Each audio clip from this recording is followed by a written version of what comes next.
katoa, ko kapo kato mahaka te maunga, te matao te awa, ko te tiriti, rawako te waterman, ngā waka, ko otipoti te kaina tuatahi, e nā rina kirikiri roho nai nei. Ko Tarapstra takatupuna tatimana, ko Morehouse takatupuna e nā rihi, ko Clare Barnett tōku ingoa no reira, tēnā koutou, tēnā tātou katoa. So originally from down south, came up the motu, did nursing in Wellington, came here for my first lot of practice placement, stayed. I've been in Kirikiri Hamilton over many, many years, call it home. My father's Dutch immigrant, my mother's been in Aotearoa, New Zealand for many years, ancestral ties back to Morehouse and Morehouse Avenue, etc. in Christchurch. So I feel very grounded in this place. It's a real privilege to be here. I know so many faces. I feel quite humbled by the people who have, I know have spoken, and the skills and the anointing in the room. So we've just got some energy to have. It's been a long time, maybe as practitioners, where we are giving, and it's a real privilege to have some ways of sharing how we can be doing well-being. I like the 30 seconds to 1 minute moments of well-being. I think that's sustainability.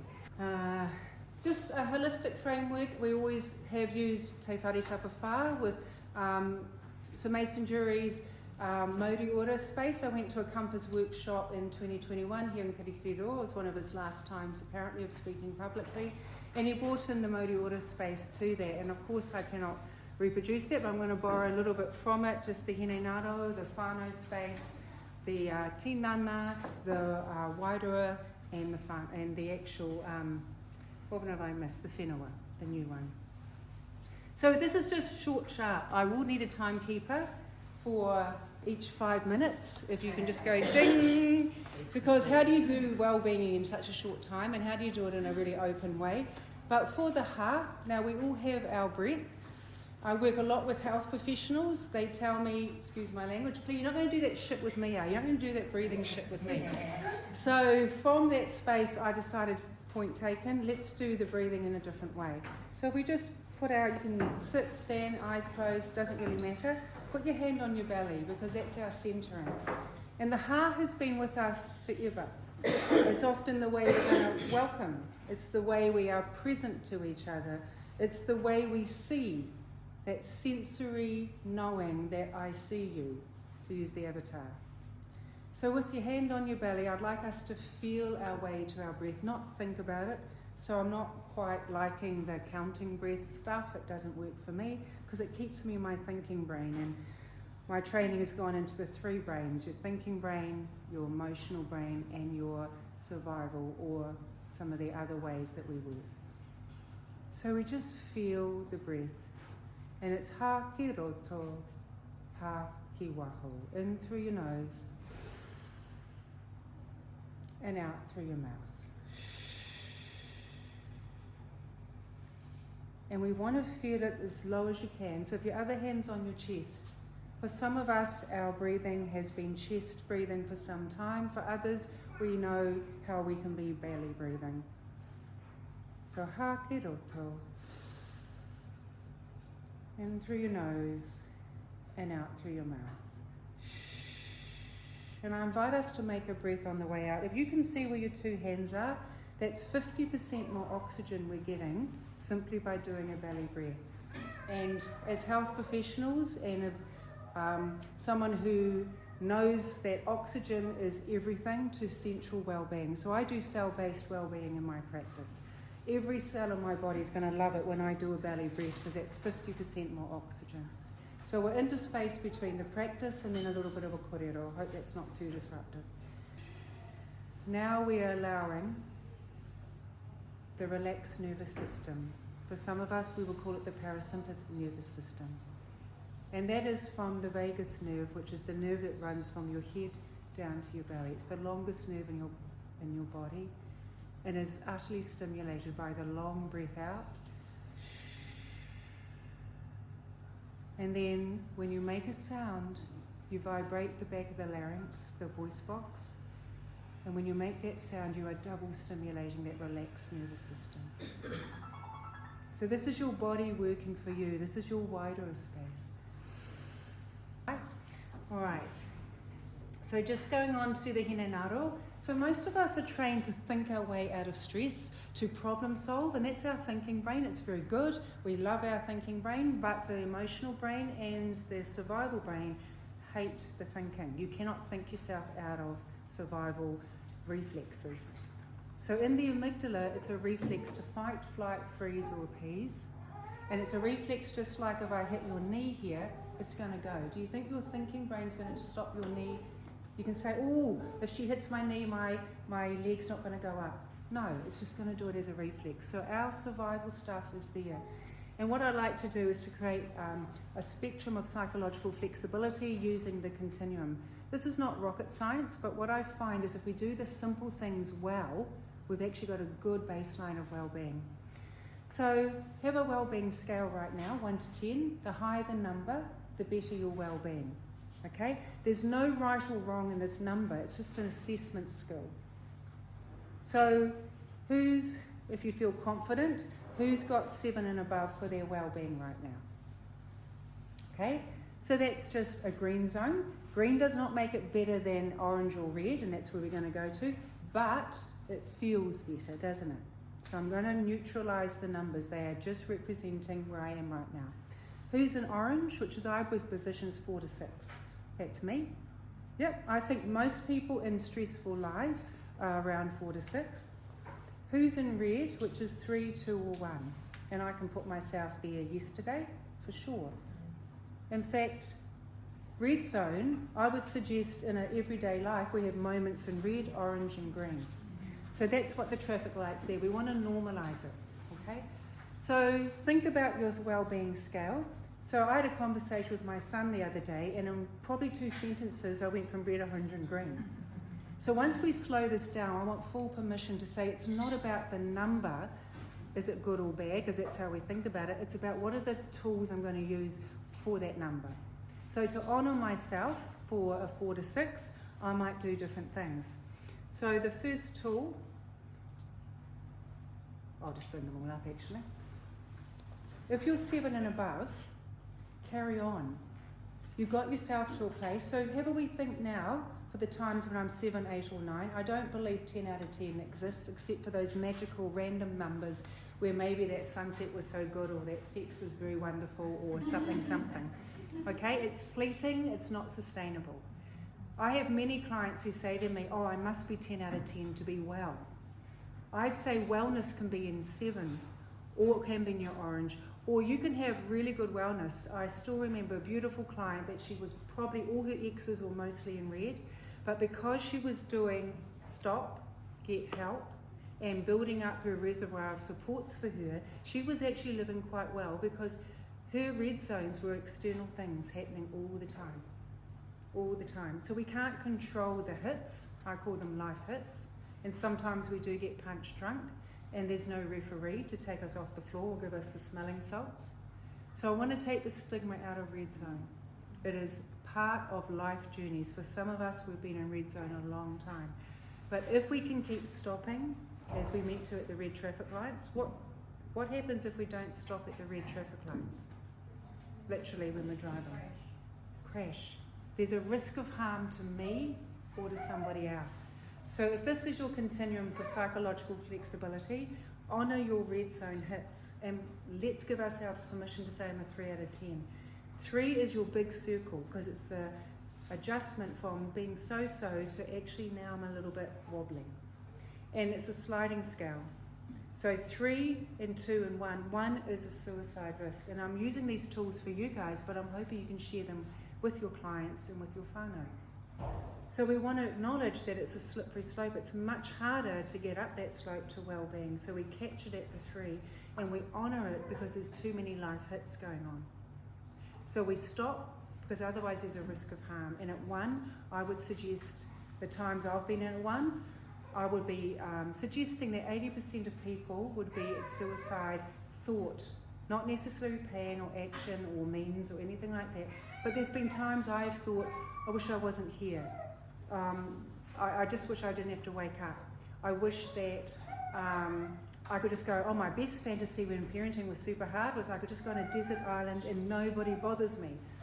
Wouldn't that be great? So I was at the tool 1 for that stress level, and we want to honour, we want to take the stigma out of being in that level of pain or that level of distress. So I'm hoping this little sliding scale, psychological well-being, it stops people going to the, oh yes, I'm all good, because actually I'm not, so I'm going to put the mask on, because actually I'm feeling so bad, but I've got no language for bad, and I feel like I'm stink if I'm bad, and I don't know how to hold it. Whereas this continuum, if you can hold it and say red or orange or green, they're all valuable. It's not the number, it's the strategy I will do to help myself. Now that I've assessed myself, and I might be in a red zone right now, what am I going to do to increase my supports and get the help I need?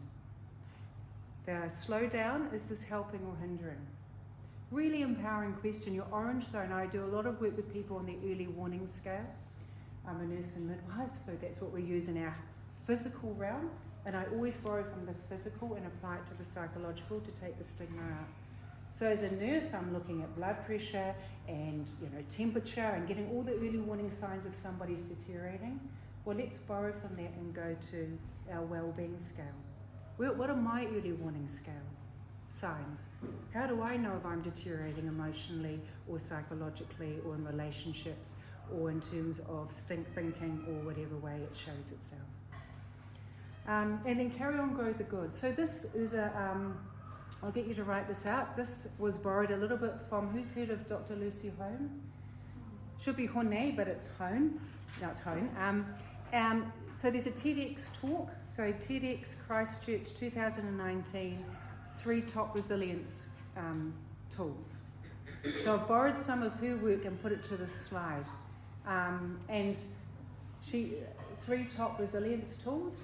TEDx Christchurch 2019. It's only 14 minutes, and she's seen as the guru. Oh, thank you. She's seen as the guru of resilience and grief. So she would say, carry on, grow the good is one of the resilience tools, and that question, is this helping or harming me, is one of her top 3 tools as well. They're so simple. We think, Claire, that's not rocket science. Absolutely, but are we doing it? Do I know when my red, orange and green, and what are the ways that I can slow down?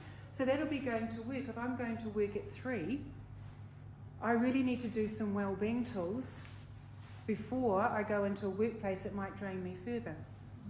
If I'm going home to a crazy whānau situation, I really need to do some well-being, some top-ups, the ha, or I'm going into havening soon, or any of these little tools and tips. We really need to do them. And then moment by moment, that's what I love. Everybody's got 1 minute. When people say they can't do well-being, Claire, because I'm so busy, well, let's slow it down to just a minute of well-being. Do you know why I love a minute of well-being? Because your adrenaline goes down. And yes, then your life comes again, and then you do another minute and the adrenaline goes down. And then you do life again, and then it comes down. So slowly, if you do a moment by moment well-being, you can find something getting better. Okay, whenua, well, I'm on home track. How's my time? Oh, we're over. Oh, so sorry. Sorry. This is an easy one. Just your 5 senses. How does data get into our brain for it to then be interpreted? Short-term memory says, oh, what's this mean? And if it's a threat response, it will go to the amygdala to say, oh, amygdala, remind me, and then all your past will come out to dump in that moment. So the working memory gets everything from your senses. So how do you get out into nature? It's because we get fresh air. We feel the temperature. We smell it. We can have our feet on the ground. And, most of us, getting on the ground and touching the whenua is just a very healing thing. And going back to a papakainga is just beautiful. So your 5 senses is actually 25 senses, but the 5 senses, so go outside and what do you hear and see and smell and taste and touch? And there's a lot of good sensory stuff happening there, but can you take the outside to the inside? Go to your office, wherever you are, in your car, and go to that memory of a nice place, walking along the riverbank or something, and see it and smell it and hear it, because you're retrieving an amygdala memory from all that data and you're reliving it, and the hormones of that nice moment, as I said earlier in the breath work, will be present right now. I cannot create that in talk therapy. We cannot do that in our helpfulness of education. So working with the memory is just a beautiful way to do it. Other ways to be outside? Any other creative responses here about how we can let the whenua talk to us or help us or be part of our wellbeing strategy? Inside, like, some of the meditation tracks that I listen to is the waves crashing. Yes. Or the pouring rain, or the lightning, or a fire crackling. Yes. That kind of brings Yeah. Smells. Beautiful. Beautiful. Things to touch. I do a lot of professional supervision, and I'm privileged to work with hospice staff, and they're bringing aromatherapy into hospice. And we've always known as a therapeutic tool just to put your hands in water or feet in water. And some of us are nurses, and we used to do that before we got too busy. But just that moments, it's only, I really want to emphasise, if you focus on what can I see right now, and bring goodies to that. Like, I love colour, little pops of colour. I say goodbye to my clients, and I go outside and I feel the temperature, the sunshine particularly for me. Little moments, it takes 30 seconds to bring it down, 30 seconds to do 3 breaths. So it's not rocket science. None of which I'm sharing today is rocket science, but maybe we can be encouraged to do it more and more and more. I like to encourage the up and down to take that into their breath space, to take those 5 senses in there. If they have to breathe in a colonised space, Yes. Take those 5 senses in there because it keeps them. It's beautiful. Absolutely. It transports you to another place. There's no other powerful way, I believe, except through the senses. And it makes sense to me because all the way the brain interprets stuff is through the senses. And then the last one, whānau space. So a little exercise, that 3 good things. Again, I'm borrowing from Dr. Lucy Hone. So the brain loves 3s. Why do we have telephone numbers that are in brackets of 3s so we can remember them? 3 breaths is what I'm asking you to think about doing for your well-being. The rhythm of 3 is really beautiful for the brain. And what Dr. Lucy Hone would say, 3 good things in the research that she was looking at, and she's worked with PTSD professionals from war. She also worked with Christchurch earthquake PTSD recoverers. I don't like the word victims, people recovering. And she said 3 good things was as powerful as one of the old antidepressants. So I'm not suggesting we just do this and we don't need any medication. I'm just suggesting that it's a powerful way that if you look at 3 good. Now, some of us know already about gratefulness, and that indeed is a really helpful thing. I find that grateful is an emotion that I feel like I got to feel a little bit more, whereas good is just a technical. I can do good. Sometimes I don't feel like doing grateful. So it's really interesting that she says 3 good things. So just turn to each other and say 3 good things that might have happened today. And they can be like you've got water. They can be that you've got a chair that's reasonably comfortable, or it might not be a good thing. Just turn to each other and say just 3 good things that might have happened today.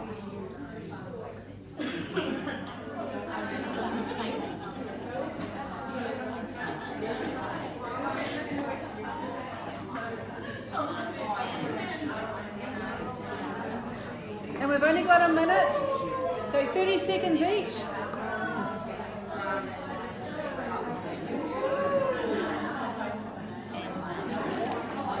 Alrighty, swapping it around, 30 seconds more, that's it. 3 good things if you haven't already shared.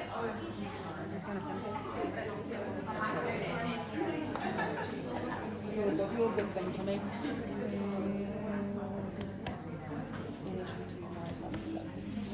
Alrighty, okay, just to finish, I love the chatter. Just to finish, let's finish with te koe as well. Mehe mea ka moe moe aho ko o anake. Mehe mea ka moe moe tātou ka taia e tātou. This is what keeps us sustainable.